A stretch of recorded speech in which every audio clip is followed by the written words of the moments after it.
Merci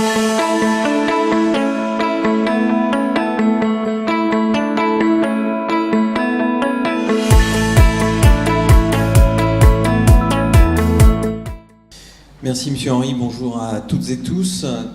Donc effectivement quelques éléments de contexte au préalable pour ceux qui ne les auraient pas forcément en tête. Donc vous savez qu'il y a à peu près 2 millions de professionnels de santé en France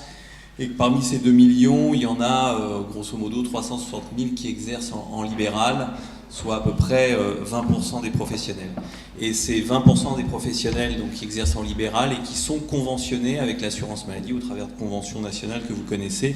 et donc ont un lien particulier, au-delà d'être les soignants des assurés sociaux, ils sont aussi, je dirais, contractuellement liés avec l'assurance maladie. Et donc à ce titre, les conditions d'exercice sont des sujets très importants pour l'assurance maladie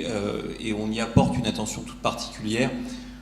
comme on peut le voir dans les derniers textes conventionnels qui ont été signés, où il y a une vraie volonté de l'assurance maladie d'accompagner les professionnels de santé dans leurs conditions d'exercice pour essayer de les améliorer autant que faire se peut, ne serait-ce que dans les relations qu'ils peuvent avoir avec l'assurance maladie, mais plus généralement dans leur pratique au quotidien, sachant qu'effectivement, on a conscience et connaissance de ces problématiques qui font l'objet de vos échanges aujourd'hui, notamment sur la question de la vulnérabilité. Et au travers de ces conventions, donc l'assurance maladie participe à l'amélioration et à la prise en charge de la protection sociale des professionnels de santé, ce que beaucoup ignorent ou oublient. Il y a juste d'ailleurs 30 secondes, monsieur Éric Henry, qui vous a dit qu'il payait des cotisations sociales depuis plus de 30 ans. Il a oublié de vous dire que depuis plus de 30 ans, l'assurance maladie lui prend en charge ces cotisations. J'en avais quasiment terminé mon propos, je voulais juste dire en conclusion que d'abord, l'assurance maladie est ouverte effectivement à toutes les initiatives qui pourraient émerger, pas seulement SPS, vraiment toutes les initiatives qui iraient dans le même sens, avec, je pense, la nécessité que quelque part il y ait une certaine convergence, fédération, plateforme commune pour justement essayer d'atteindre une taille critique qui soit en capacité de répondre à toutes les attentes.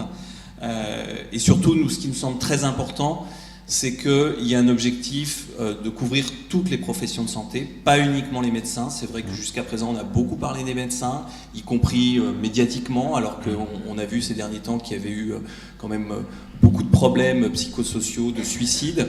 Et je pense que, quelque part, le débat qu'on a aujourd'hui, c'est un débat qui va au-delà de la seule question des professionnels de santé. On sait bien qu'en France, pendant des années, on a mis de côté les problèmes psychosociaux, le problème du suicide, qui est un problème majeur en France. Et je pense que ça interpelle sur la nécessité que tous collectivement,